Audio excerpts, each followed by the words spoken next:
negosyo mo. Legitimate businessman ka naman eh. Mina, pagsira sa kalikasan, legitimate na pagsira sa kalikasan, negosyo mo. Media, negosyo mo.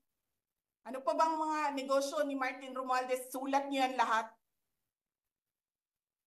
Akala ko magninegosyo ka lang. Kasi businessman ka naman. Hindi ko naman alam, binubulsa mo.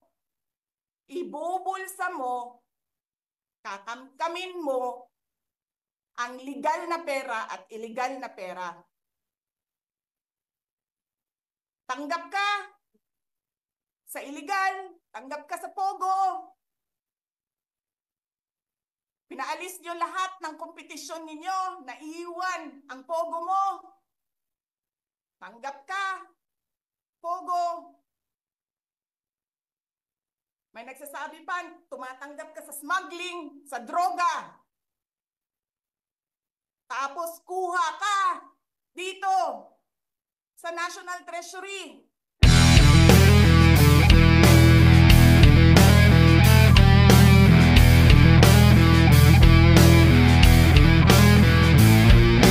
Martin,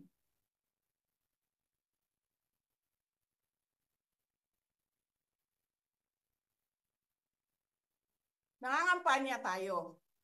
Nakasakay tayo sa eroplano. Magkatabi tayo. Nagre-reklamo ka, putang ina ka, walang pera.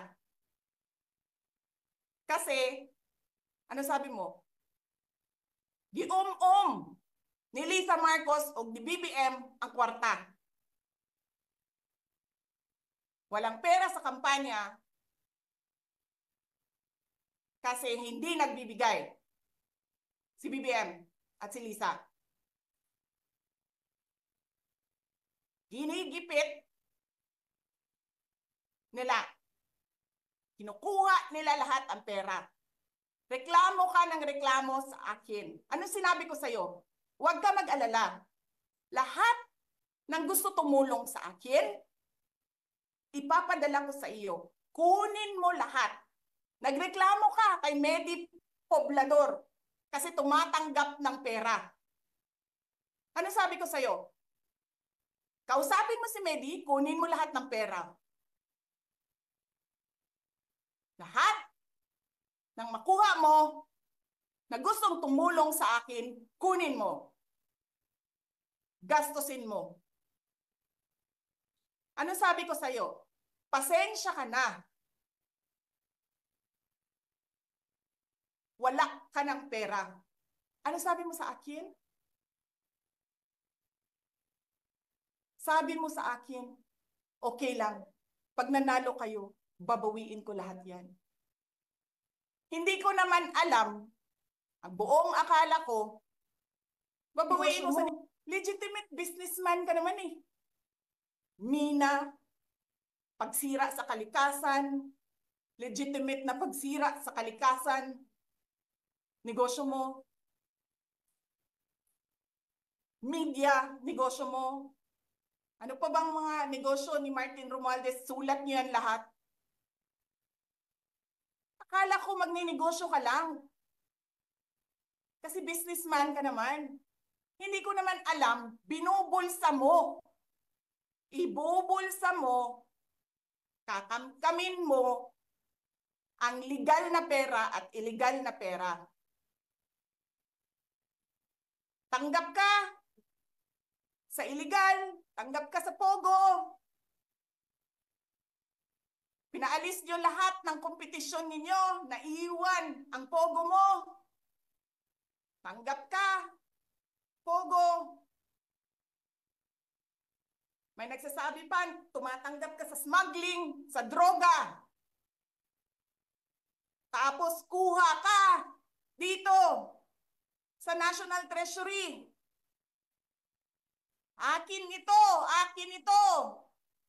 Babawiin ko lahat.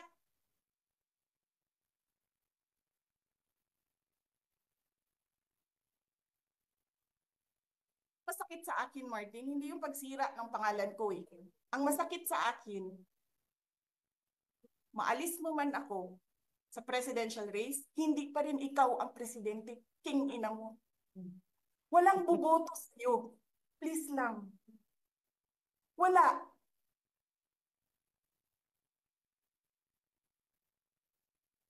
Hindi ka nga dumadaan ng contest eh.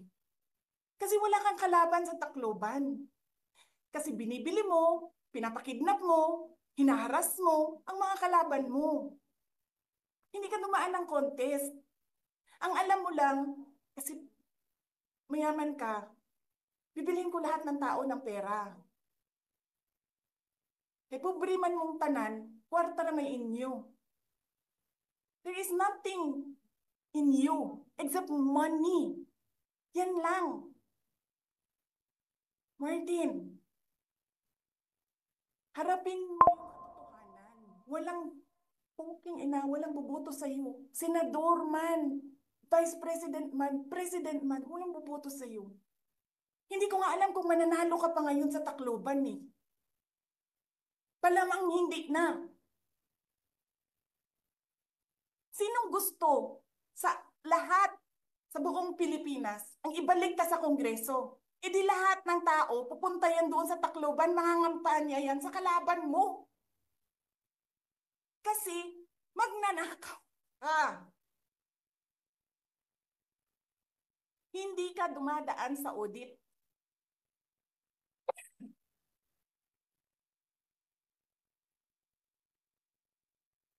Milyon-milyon, buwan-buwan. Certification lang ng congressman. 1 million, 2 million, pirma lang. Alam nyo, bakit alam ko? Kasi may MA din ako. May MA ako sa DepEd, may MA ako sa OVP. Pero sa akin, nire-require ako ng resibo ng COA. Pero alam ko, certification lang ang kailangan. Pero nagko-comply ako. Bigay nyo lahat ng resibo. Pero ikaw, pirma mo lang, hindi mo nga ata pirma yan, pirma lang ng staff mo yan. Milyon-milyon dyan sa Committee on Accounts. Lumalabas ang pera. Pirma nyo lang. Walang nag-audit sa inyo. Sino ang nag-audit ng confidential funds ng Office of the President? Wala.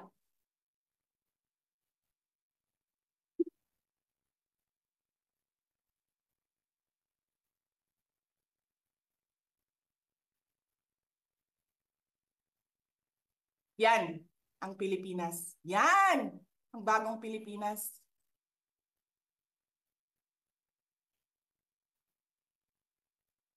Kriminal ang speaker. Bakit ko nasabi kriminal siya? Basahin niyo yung kaso niya sa United States of America. Sinungaling, presidente. Double whammy pa. Hindi lang siya sinungaling. Hindi pa siya marunong maging presidente. Nagpresenta ka na magiging presidente ka. Tapos, hindi ka pala marunong.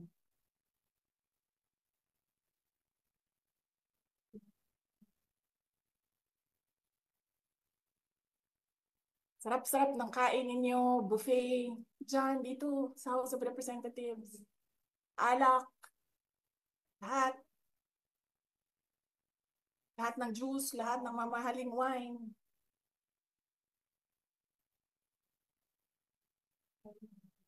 Pero yung taong bayan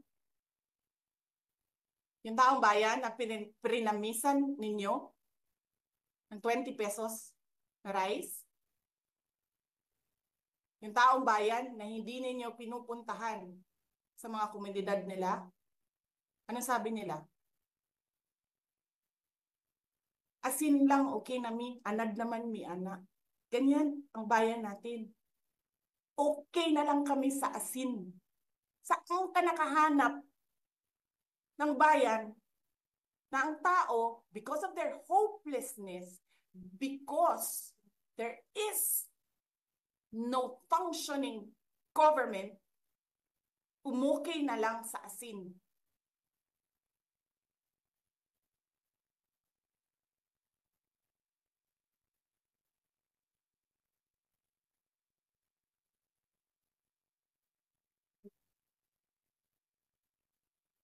Buti na nga lang, abogado si Attorney Lopez eh.